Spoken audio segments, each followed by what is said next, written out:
Assalamualaikum students, how are you all? I hope you all will be fine. As you know, we are on chapter number 6, computer logic and gates, and this video lecture we will going to discuss question number 6, simplify the boolean functions using Corner map, K map, part number 2. ठीक है, so ये आपके पास क्या है? This is boolean function. What we have to do? We have to simplify this equation by using K map. Okay, हमने इस equation को simplify करना है के मैप के थ्रू. ठीक है, so first of all we will check which K map will be used in this question. Okay, हमने इस क्वेश्चन में कौन सा जो है वो के मैप यूज़ करना है. 2 के मैप यूज़ करना है, 3 के वेरिएबल के मैप यूज़ करना है. ठीक है, सो इस चीज़ को चेक करने के लिए आपने क्या करना है, what you have to do, you have to check the variables, how many variables are given in the question. ठीक है, so let's check it. X, Y, Y, Z, X, Y, Z. It's mean we have X, we have Y, and we have Z. 3 variables. If we have 3 variables, then we have to draw the 3K variable map. Okay. 3K variable map को draw करने से पहले आपने ये चीज़ लाजमी check करनी है कि इन टर्म्स में हमारे पास तीनों वेरिएबल्स प्रेजेंट हो. ठीक है, अगर एक भी वेरिएबल प्रेजेंट होगा तो हम 3K मैप पे इसको सॉल्व नहीं कर सकेंगे. ठीक है, सो एक्स जी मतलब यहाँ पे सिर्फ 2 वेरिएबल्स हैं. ठीक है, हमें तो 3K वेरिएबल के लिए 3 जो है वेरिएबल्स चाहिए होंगे. यहाँ पे हमारे पास वाई जी है, यहाँ पे हमारे पास एक्स वाई जी है. ठीक है, ये तो ठीक है, ये तो ड्रॉ हो जाएगा. ओके, बट इसको कैसे सॉल्व करेंगे? ठीक है, इसको सॉल्व करने के लिए एक ईजी सा मेथड है हमारे पास. एक्स नॉट जी, हमारे पास यहाँ पे क्या चीज़ मिसिंग है? ऑब्वियसली y जो है, ये वाली जो टर्म है y हमारे पास मिसिंग है. ठीक है, ओके, अब हमें कैसे पता चलेगा कि यहाँ पे हमें कॉम्प्लीमेंट वाले y यूज़ करना है या नॉर्मल y यूज़ करना है? तो हम लिखेंगे इसे कैसे, x y z and x not y not z. हमने y की दोनों टर्म्स को लिखना है. ठीक है, क्योंकि हमें नहीं पता कि भाई यहाँ पे कौन सी टर्म यूज़ होगी, इस वजह से हम इसमें दोनों टर्म्स लिखेंगे. एंड दिस इज कंपल्सरी, आपने लिखनी दोनों टर्म्स हैं. ठीक है, आप अपनी मर्जी के यहाँ से कोई एक सिलेक्ट नहीं कर सकते. सो इसको रिप्लेस करके हम यहाँ पे लिखेंगे x not y and z, then plus x not y not and z. हमने वाई की दोनों टर्म्स लिख दी, normal and complement form. Okay, अब नेक्स्ट है हमारे पास वाई जी. यहाँ पे हमारे पास कौन सा वेरिएबल मिसिंग है? ऑब्वियसली एक्स मिसिंग है. ठीक है, तो हम इस तरह इसको लिखेंगे. ओके, एक्स की हम दोनों फॉर्म्स लिखेंगे, कॉम्प्लीमेंट भी एंड नॉर्मल फॉर्म भी. X y and z not, x not y and z not. यहाँ पे हमने एक्स की जो है वो दोनों फॉर्म्स लिखती हैं. ठीक है, एक नॉर्मल फॉर्म लिखी है हमने यहाँ पे और एक एक्स नॉट लिखी है. ठीक है, और दोनों को हमने कंबाइन करके जो है इस इक्वेशन में लिखना है. कैसे? X y z not plus x not y and z not. Okay, अगर हम यहाँ पे देखें तो ये टर्म हमारे पास कंप्लीट है, हमें यहाँ पे कोई भी वेरिएबल मिसिंग नहीं है, तो हम इसको एज इट इज़ लिखेंगे, plus x y and z. Now this is complete Boolean function. ये आपके पास इक्वेशन जो है कंप्लीट हो गई है. अब जब आप क्वेश्चन सॉल्व करेंगे इसको, तो इसको नहीं, इसके अकॉर्डिंग आपने सॉल्व नहीं करना है, इसके अकॉर्डिंग आपने सॉल्व करना है. ठीक है, हमारे पास वेरिएबल्स गिवन हैं, 3 वेरिएबल्स हैं, तो हम क्या करेंगे, we have to draw the 3K variable maps. ठीक है, so let's draw it. 3K variable map is consist of each cell 8 cells. ठीक है, वी हैव 1 2 3 4 5 6 7 8 cells having 2 rows. हमारे पास यहाँ पे 2 rows हैं and 4 columns. ठीक है, they are the 4 columns. ठीक है, 2 rows are labeled with complement and normal form of variable x. ठीक है, अच्छा यहाँ पे वेरिएबल a b c भी हो सकता है, कोई और वेरिएबल नेम भी हो सकता है, तो आपने उसके अकॉर्डिंग इस मैप को बनाना है. ठीक है, मेरे पास यहाँ पे एक्स वाई जी गिवन है, तो मैंने एक्स वाई जी के अकॉर्डिंग बनाया. अगर मेरे पास a b c होता तो मैं यहाँ पे a लिखती और यहाँ पे b और c लिखती. ठीक है, सो इसको ड्रॉ करते हैं. यहाँ सबसे पहले हमारे पास कॉम्प्लीमेंट फॉर्म आएगी, x complement and x. Okay, now each column is labelled with y and z. ठीक है, हमने कॉलम को y एंड z वेरिएबल के साथ लेबल करना है. सो इसको ड्रॉ करने का तरीका क्या है, x not y and y. ठीक है, आपने इसी मेथड से इसको ड्रॉ करना है। ठीक है, यहाँ पे अगर आप कॉम्प्लीमेंट्स चेंज कर देते हैं तो आपके पास क्वेश्चन जो है वो भी सारा चेंज हो जाएगा। ठीक है, so z not z and z not. Okay, now हमने ये जो न्यू जो है बूलियन फंक्शन बनाया था, हम ये चेक करेंगे कि ये इक्वेशंस किस फॉर्म में आती हैं, किस सेल में आती हैं। ठीक है, तो सबसे पहले इस चीज़ को चेक करने के लिए हमें एक्स वाई और जी जो है इनका प्रोडक्ट लेना होगा। ठीक है, सो each cell contains a product term of variable x, y and z. X naught, y naught and z. X naught, y and z. Okay. X naught, y, z. X naught, y and z naught. X naught, y and z naught. Okay. अब हम इस रो को जो है वो इस रो का जो है प्रोडक्ट लेंगे, तो x, y और z naught, x, y naught and z, x, y and z and x, y and z naught. Okay, so ये तो हमने यहाँ पे जो है इन वेरिएबल्स का प्रोडक्ट ले लिया। अब आपने इसी तरह एक और मैप जो है यहाँ पे ड्रॉ करना है, लेकिन उसके अंदर आप प्रोडक्ट नहीं लेंगे। ओके, अब हम क्या चेक करेंगे इस मैप में, यहाँ इसको आपने फिल नहीं करना है, इसको आपने इस तरह प्रोडक्ट लेके फिल नहीं करना, आपने इसको इसी तरह ड्रॉ करना है। ठीक है, तो हम ये चेक करेंगे कि ये टर्म्स किस सेल में जो है वो प्रेजेंट है। सो हमारे पास है x not y z, so x not y z, जहाँ पे भी जो भी टर्म आपको मिलेगी इस सेल के अंदर आपने वहाँ पे 1 लिख देना है। ठीक है, next x not y not and z, let's see where is x not y not and z. Okay, x naught y and x y and z naught, x y and z naught. ठीक है, x naught and y z naught. Next is x naught y and z naught, x naught y and z naught. Third term हमारे पास थी x y z naught। ठीक है, ये हमारे पास x y z naught है। उसके बाद है x naught y and z naught। ठीक है, लेट्स फाइंड आउट, ये हमारे पास x naught y naught और z है। ठीक है, next is x y and जी।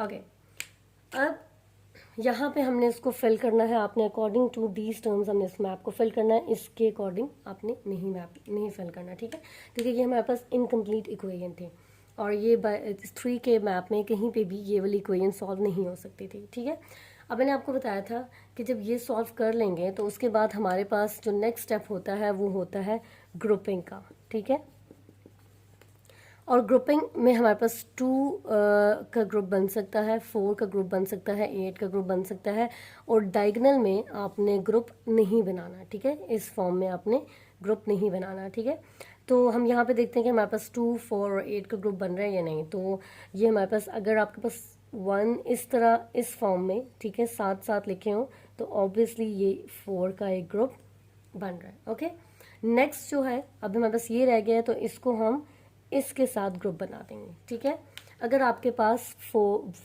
जो 1 है वो अगर इस तरह फॉर्म में आपस में ही लिखे हुए यूँ करके, ठीक है, तो आपने इसका 4 का एक ग्रुप बना देना है। ठीक है, क्योंकि हम 2 का ग्रुप बना सकते हैं, 4 का ग्रुप बना सकते हैं और 8 का भी ग्रुप बना सकते हैं। ठीक है, सो ये हमने एक ग्रुप बना दिया और फिर इसको हमने इसके साथ ग्रुप बना दिए। ठीक है, तो ये 2 का ग्रुप हो गया। आपने ऐसा नहीं करना कि आपने इसको 4 का ग्रुप बना दिया और इसने आपने इसको जो है वो इसका ग्रुपिंग नहीं किया और इसको सिंपल लिख दिया। नहीं, जहाँ पे भी इसकी ग्रुपिंग हो रही है वहाँ पे आपने इसको ग्रुप करना है। ठीक है, सो आपकी मर्जी है, आप इसको ग्रुप 1 पहले लिखें या इसको ग्रुप 1 पहले लिखें। ठीक है, तो मैं 4 वाले को ग्रुप 1 पहले लिखती हूँ और मैं आपको बताती हूँ कि इसको सॉल्व कैसे करना है इसको हमें। ठीक है, सो हमारे पास चेक करते हैं इस 1 में हमारे पास कौन सी टर्म्स गिवन थी। तो हमारे पास टर्म गिवन थी x not y and z. इसमें हमारे पास कौन सी टर्म गिवन थी, x not y and z not. इसको रिमूव कर देते हैं।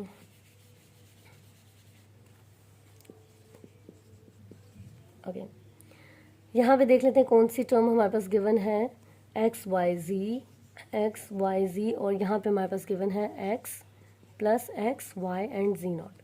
ठीक है, एक चीज़ याद रखनी है, अगर आपके पास टर्म्स इस फॉर्म में डिफरेंट फॉर्म में, देखिए ये नॉट में है और ये नॉर्मल है, तो वो वाली टर्म्स कट होंगे। अगर आपके पास टर्म्स सेम फॉर्म में है, मतलब ये भी एक्स कॉम्प्लीमेंट में है और ये भी एक्स कॉम्प्लीमेंट में है, तो ये टर्म कट नहीं होंगे। ठीक है, तो इसको हम चेक करते हैं। ठीक है, अच्छा यहाँ पे एक्स नॉट है, एक्स है, x not, x not, x, ठीक है।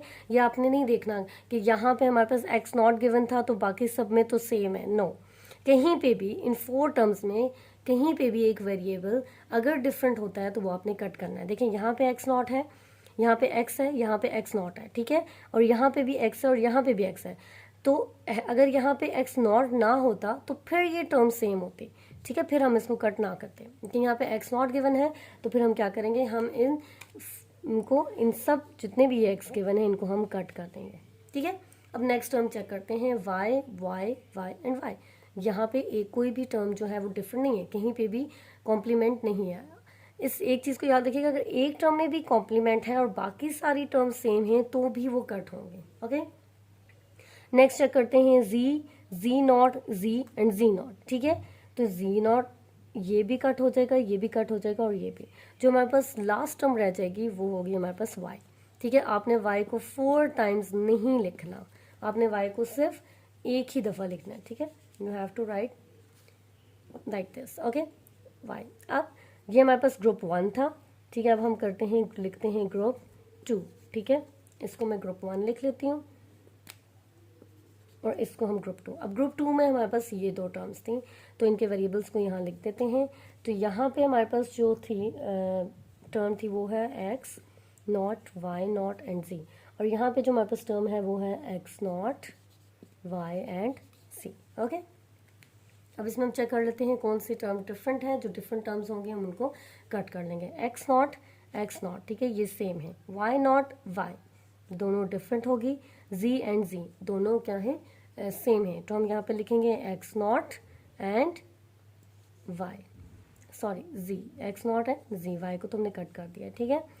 ये हमने यूँ लिख दिया है। तो फिर बता रहा हूँ, अगर यहाँ पे 4 टाइम्स वाई आ रहा है तो आपने इसको लिखना एक ही दफ़ा है, आपने उसको 4 टाइम्स नहीं लिख देना, ठीक है। यहाँ पे 2 टाइम्स अगर एक्स नॉट आ रहा है तो आपने एक दफ़ा ही इसको लिखना है, 2 दफ़ा नहीं लिखना है, ठीक है। अब हम इसको एक सिंप्लीफाइड बूलियन फंक्शन में कन्वर्ट करते हैं। तो आपने यहाँ पे लिखना है सिंप्लीफाइड बूलियन फंक्शन, ओके। अब लिखेंगे कैसे, यहाँ पे F2 था, आपने ये ऐसे F2 लिखना है, ठीक है। फिर ग्रुप 1 में हमारे पास Y था प्लस, अब एक चीज़ और मैं आपको बता दूँ, यहाँ पे दोनों टर्म्स जो हैं ये ग्रुप 2 की है और ये ग्रुप 1 की है। जब आप इसको एक टर्म में कन्वर्ट करेंगे तो आपने प्लस का साइन लगाना है, ठीक है। आप इसको ऐसे भी लिख सकते हैं, अगर हम इसको सीक्वेंस में लिखें तो ये होती है F2, ठीक है, x not z plus y, ठीक है। तो आप इसको यूँ भी लिख सकते हैं सीक्वेंस फॉर्म में, ओके। सो ये हमारे पास जो है सिंप्लीफाइड बूलियन फंक्शन है, ठीक है। हमने इस फंक्शन को, जो ये आपके पास इक्वेशन थी, इसको बाय यूजिंग के मैप हमने एक सिंपल जो है सिंप्लीफाइड बूलियन फंक्शन में इसको कन्वर्ट किया है, ठीक है। और इसी फंक्शन का आप, जो ये वाली आपके पास सिंप्लीफाइड बूलियन फंक्शन होती है, इसी का आप जो है वो ट्रुथ टेबल भी ड्रॉ करते हैं और इसी का आप जो है वो सर्किट भी बनाते हैं, ठीक है। तो मैं यहीं से आगे सॉल्व करके आपको बताती हूँ। इसी इक्वेशन को हम लेंगे और इसी का मैं ट्रुथ टेबल भी बनाऊंगी और इसी का आपको सर्किट भी बनाऊंगी, ठीक है। फर्स्ट वाले क्वेश्चन में मैंने नहीं किया था क्योंकि उसमें मैंने सिर्फ आपको सॉल्व करना बताया था, लेकिन अगर आपके पास क्वेश्चन इस फॉर्म में हो तो फिर आप यहाँ यहीं तक इसको सॉल्व करेंगे। लेकिन अगर आपको ये भी लिखा हो कि also draw the truth table and digital circuit, तो फिर आपने ड्रॉ करना है। मैं आपको यहीं से ड्रॉ करना सिखा देती हूँ। इस सब को हम रिमूव करते हैं, हमें इसकी ज़रूरत नहीं है अब, ठीक है। हमने ग्रुपिंग भी कर ली और इक्वेशन, सिंप्लीफाइड इक्वेशन भी हमने लिख दिया। तो हमारे पास यहाँ पे सिंप्लीफाइड इक्वेशन है F2 equal to x not z plus y, okay. अब जो आपके पास सिंप्लीफाइड बूलियन फंक्शन जो आपके पास यहाँ पे शो हो रहा है, इसी का आपने ट्रुथ टेबल बनाना है और इसी का आपने जो है वो ड्रॉ भी करना है, सर्किट भी बनाना है, ठीक है। सो सबसे पहले हम इसको ट्रुथ टेबल इसका बना लेते हैं। तो ट्रुथ टेबल बनाने का तरीका ये है कि आपने यहाँ पे देखना है कि how many variables are given, ठीक है। एक्स भी गिवन है, जी भी गिवन है और वाई भी गिवन है, ठीक है। अगर हमारे पास 3 वेरिएबल्स गिवन हो, ठीक है, तो 2 raise to power 3 which is equal to 8, तो हमें यहाँ पे 8 जो है ना इनपुट्स लेनी होंगी। इनपुट्स तो हमारे पास 3 होंगी, लेकिन बाय यूजिंग 1s एंड 0, ठीक है, हमने उसको जो है ना उसके पॉसिबल कॉम्बिनेशंस बनाने होंगे, ठीक है। तो मैं इसको ड्रॉ करती हूँ। अब आपने करना ये है, यहाँ पे ये देखना है कि एक्स नॉट गिवन है, ठीक है, इसका आप एक्स नॉट का एक बनाएंगे, वाई और जी की हमें ज़रूरत नहीं है, ठीक है। तो ड्रॉ करने से पहले आप पहले सिंपल जो है नॉर्मल फॉर्म, नॉर्मल इनपुट्स लिखते हैं, एक्स वाई और जी, ठीक है। अब हमारे पास एक्स नॉट गिवन है तो हमने एक्स नॉट का कॉलम बना दिया, और कहीं पे गिवन नहीं है तो आपने जी नॉट और वाई नॉट का नहीं बनाना। जहाँ पे रिक्वायर्ड होगी, जहाँ पे नॉट लगा हुआ होगा, तब आप यहाँ पे आके उसको ड्रॉ कर सकते, बता सकते हैं इसको, ठीक है। तो यहाँ पे ड्रॉ करेंगे एक्स नॉट एंड जी, और ये हमारे पास हुआ वाई, और एंड पे हमने इस सारे फंक्शन का क्या लेना है, हमने इसको प्लस कर देना है। तो हम इसको लिखेंगे, आप चाहे तो F2 लिख सकते हैं, ठीक है, सिंपल F2 भी लिख सकते हैं, और इसके आगे x not z plus y यूँ भी लिख सकते हैं, या तो फिर खाली F2 भी आप लिख सकते हैं, ठीक है। इस तरह मैंने टेबल ड्रॉ कर दिए, ठीक है। मैं इसमें पॉसिबल कॉम्बिनेशंस बनाऊंगी, तो मेरे पास 8 इनपुट्स आने चाहिए। तो सबसे पहले हम 4 ज़ीरोज़ और 4 1s लेंगे, ठीक है। मैं इसको ऐसे ही जो है वो ड्रॉ करना है, ठीक है, जिस तरह मैं बता रही हूँ। ये 3 वेरिएबल्स के लिए, अगर आप 3 वेरिएबल्स के लिए ट्रूथ टेबल बनाना हो तो आपने ऐसे ही पॉसिबल कॉम्बिनेशंस बनाने हैं, जो मैं आपको यहाँ पे ड्रॉ करके दिखाऊंगी।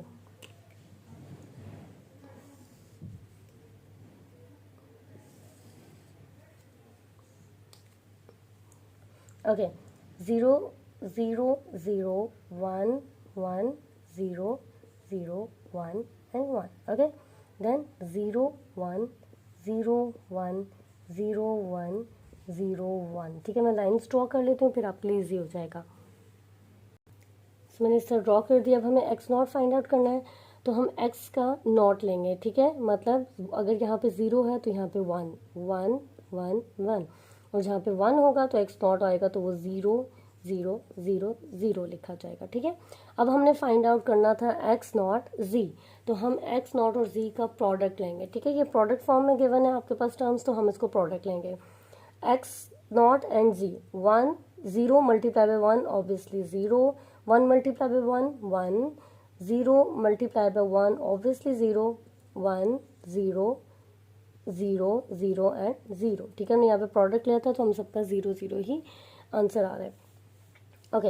अब y है, y का कॉलम मैंने वैसे बना दिया, आपको ज़रूरत नहीं है इसको ड्रॉ करने की, मैं इसको रिमूव कर देती हूँ, ठीक है, क्योंकि मुझे y का कॉम्प्लीमेंट नहीं लेना था, तो मैंने जो है उसको बना दिया, आपने नहीं बनाना, ठीक है। अब आपने करना ये है कि जो x नॉट और z का जो प्रोडक्ट लिया था हमने, इसको प्लस करेंगे y के साथ, हमें यहाँ पे प्लस करना है। तो 0 प्लस 0 ऑब्वियसली 0, ठीक है, 1 प्लस 0 1, हम यहाँ पे 1 ही ले रहे हैं क्योंकि मैं यहाँ पे प्रोडक्ट नहीं ले रही, प्लस ले रही हूँ। यहाँ पे 0 प्लस 1 1, 1 प्लस 1 2 नहीं होगा, 1 ही आपने लिखना है, ठीक है। 0 0 हमारे पास 0 आएगा, 0 प्लस 0 ऑब्वियसली 0, 0 प्लस 1 1, और 0 1 हमारे पास क्या हो जाएगा 1, ठीक है। इसलिए हमने इसका ट्रूथ टेबल बना दिया। अब हम क्या बनाएंगे, इसी टर्म का सर्किट बनाएंगे, ठीक है। आपको जो भी बूलियन फंक्शन दी जाएगी, ठीक है, आपने उसको पहले के मैप के थ्रू सिंप्लीफाई करना है, फिर जो सिंप्लीफाइड इक्वेशन होगी उसी का आपने ट्रूथ टेबल बनाना है, और इसी का आपने जो है वो सर्किट ड्रॉ करना है। तो हम इसका सर्किट ड्रॉ कर देते हैं। सर्किट में आपको ड्रॉ करने का तरीका बताती हूँ कैसे हमने इसको ड्रॉ करना है। हमने पहले यहाँ पे देखनी है कौन कौन से इनपुट्स गिवन है। हमारे पास एक्स नॉट गिवन है, जी गिवन है, और वाई गिवन है, ठीक है। सो सबसे पहले हम इनपुट लिखेंगे एक्स, फिर वाई एंड जी, ठीक है। मैंने यहाँ पे जी लिख दी। अब जिसके साथ नॉट आएगा वहाँ पे आपने इन्वर्टर ड्रॉ करना है। इस तरह आप इन्वर्टर जो है ये ड्रॉ करेंगे, ठीक है। मैंने यहाँ पे एक्स के साथ एक्स लिखा था, लेकिन यहाँ पे मेरे पास एक्स नॉट गिवन है, तो मैं इन्वर्टर जो है यहाँ पे ड्रॉ करूँगी और यहाँ पे लिख दूँगी एक्स नॉट। जो भी आप चीज़ जहाँ पे भी लाइंस लगा रहे हैं, जहाँ पे भी आप सर्किट बना रहे हैं, आपने उसके वेरिएबल्स को लाजमी मेंशन करना है कि यहाँ पे आपने क्या काम किया है, ठीक है। सो पहले हम इन दो को ड्रॉ कर लेते हैं, एक्स नॉट और जी। मेरे पास एक्स नॉट था, मैंने यहाँ पे ड्रॉ कर दिया था, और मेरे पास है नेक्स्ट जी है, ठीक है। तो मैं अभी इसको रिमूव कर देती हूँ। तो हम इसको ड्रॉ करेंगे, और हमारे पास ये प्रोडक्ट की फॉर्म में है। अगर हमारे पास इस फॉर्म में गिवन हो, प्रोडक्ट के फॉर्म में वेरिएबल्स गिवन हो, तो हमने एंड गेट लगाना है, ठीक है। हम कौन सा गेट यूज़ करेंगे, एंड गेट, ठीक है।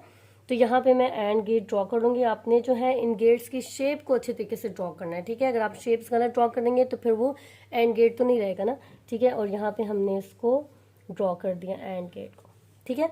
मैंने क्या चीज़ ड्रॉ की, मैंने किन दो इनपुट्स को जो है जो ये ज्वाइन किया। ये मेरे पास एक्स एंड वाई जी क्या है, ये मेरे पास इनपुट्स हैं, ठीक है। ये भी मैंने इनपुट्स लिखे हैं, इन इनपुट्स के मैंने पॉसिबल कॉम्बिनेशंस बनाए, ओके। सो यहाँ पे मैंने एक्स नॉट और जी को ज्वाइन किया था by using and gate. And gate क्यों? क्योंकि ये प्रोडक्ट की फॉर्म में गिवन है। अगर प्रोडक्ट की फॉर्म में गिवन नहीं होगा लाइक दिस, तो फिर ये आपने और गेट यहाँ पे लगाना होगा। तो मैंने यहाँ पे क्या लिखना है, एक्स नॉट और जी। मैंने यहाँ पे क्या बना दिया, एक्स नॉट एंड जी मैंने ये लिख दिया, ठीक है, प्लस वाई, ठीक है। अब y के साथ कोई भी और, जैसे ये टर्म्स गिवन है, कोई भी और जो है वेरिएबल गिवन नहीं है, तो हम इसको डायरेक्टली जो है एंड गेट के साथ लगा देंगे। क्यों? क्योंकि एंड गेट में और गेट के साथ हम इसको लिख देंगे, क्योंकि यहाँ पे हमारे पास कौन सा साइन हो रहा है, प्लस का। तो प्लस का साइन हो अगर हमारे पास, तो हमने कौन सा गेट लगाना होता है, और गेट, ठीक है। सो इसको लिख लेते हैं। अब मैंने मेरे पास यहाँ पे एक्स जी थी, तो इसकी तो वाई तो मेरे पास गिवन नहीं है, तो मैं वाई को अलग से ड्रॉ करूँगी। क्यों इसके साथ क्यों ड्रॉ नहीं करूँगी? क्योंकि इस टर्म में वाई गिवन नहीं है। मैंने ये जो एंड गेट लगाया है, ये मैंने एक्स नॉट और जी के जो प्रोडक्ट था, प्रोडक्ट की वजह से मैंने यहाँ पे एंड गेट ड्रॉ किया था, ठीक है। अब मैं आउटपुट जो है वो डायरेक्टली में है और गेट के साथ अटैच कर दूंगी, ठीक है। एक चीज़ याद रखिएगा, चाहे यहाँ पे ढेर सारे प्लस गिवन हो और बीच में जितनी भी टर्म्स गिवन हो, ठीक है, लेकिन एट द एंड आपने और गेट एक ही जो है यहाँ पे ड्रॉ करना होगा। और जितनी भी आपके पास जो बाकी इनपुट्स को के जितने भी आपके पास टेबल गेट्स वगैरह ड्रॉ किए थे, उनको एट द एंड आपने एक ही और गेट के साथ ड्रॉ करना है, ठीक है। ये मैंने एक ही और गेट बना दिया, ठीक है। और गेट की शेप इस तरह होती है, आपने इस तरह इसको ड्रॉ करना है, ठीक है। तो मैंने यहाँ पे क्या था, वाई एक्स जी को और वाई गिवन था यहाँ पे। तो मैंने और गेट पे ऑब्वियसली बीच में प्लस था, तो मैंने यहाँ पे F2 which is equal to x not z plus y ये ड्रॉ कर दिया। y के साथ कोई भी और जो है वेरिएबल नहीं गिवन था, इसलिए मैंने यहाँ पे जो है एंड गेट ड्रॉ नहीं किया। जब आपके पास एंड गेट इस अगर वेरिएबल अकेला ही आपके पास है, तो आपने इसको डायरेक्टली जो है वो और गेट के साथ कनेक्ट कर देना है। अगर आपके पास इस टर्म में गिवन है, तो फिर आपने पहले एंड गेट ड्रॉ करना होगा और फिर उसको आपने कनेक्ट करना है किसके साथ, और गेट के साथ, ठीक है। सो ये हमारे पास क्वेश्चन था जिसमें मैंने आपको सारे जो है मेथड बता दिया है। अगर आपके पास खाली लिखा हुआ है सिंप्लीफाई द बूलियन फंक्शन, तो आपने सिर्फ इसको के मैप तक लिखना है, उसकी सिंप्लीफाइड इक्वेशन तक लिखना है। अगर आपके पास ये चीज़ भी गिवन है कि आपने इसका ट्रूथ टेबल भी बनाना है और सर्किट भी ड्रॉ करना है, तो आप जो सर्किट और ट्रूथ टेबल बनाएंगे वो इस टर्म से भी नहीं बनाएंगे और इस टर्म से भी आप नहीं बनाएंगे। आपने जो सिंप्लीफाइड इक्वेशन जो है वो फाइंड आउट की थी, उससे आपने के मैप और जो है सर्किट को ड्रॉ करना है। Thank you so much.